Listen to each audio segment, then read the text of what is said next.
শিক্ষা মানে খাবার নিয়ে আলোচনা হচ্ছে। মুনা মানে সংস্কৃতি।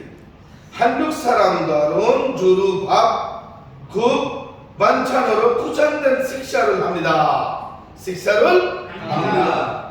তো কোরিয়ানরা সাধারণত বা প্রধানত বলতে পারেন, যাই বলেন, কোরিয়ানরা প্রধানত ভাত, সোপ অর্থ ঝোল আর কি, এবং সাইড ডিশ মানে তরকারি দিয়ে খাবার খায়। এখন এখানে দিয়ে কথাটা আসছে, এখানে কি আসছে? রো ও রো। আমাদের এই ওয়ার্ডগুলো আমরা পারি সবাই। হান্ডুক মানে কোরিয়া, সারাম দরুন মানে মানুষেরা, দল আসছে এখানে, তাহলে মানুষেরা হবে। যেমন আপনারা সবাই এখানে এক একটা গ্রুপ হয়েছেন, এই গ্রুপকে দল বলা হয়। তাহলে মানে এখানে অনেক লোক, একজনকে বলা হয় শুধু সারাম, আর বেশি মানুষকে কি বলা হয়? সারাম দরুন।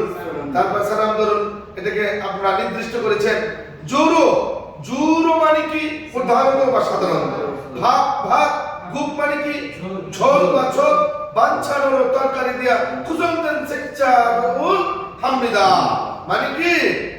তাহলে এগুলো দিয়ে একত্রিত করে খাবার খায়। শিক্ষা মানে কি? খাবার।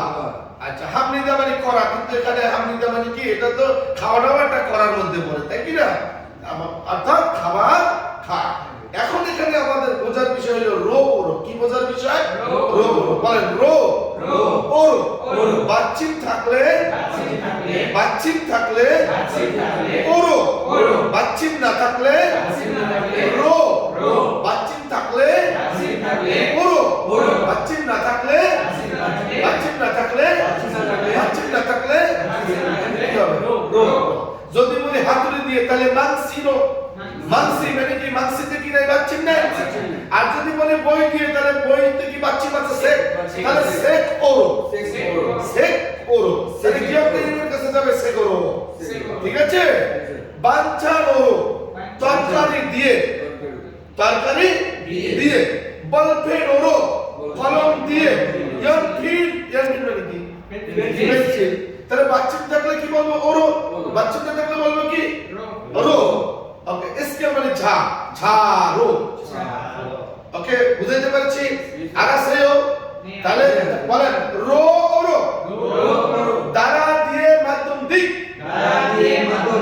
রো ওরো। দ্বারা দিয়ে মাধ্যম দিক, বুঝাইতে পেরেছি? আরাসেও।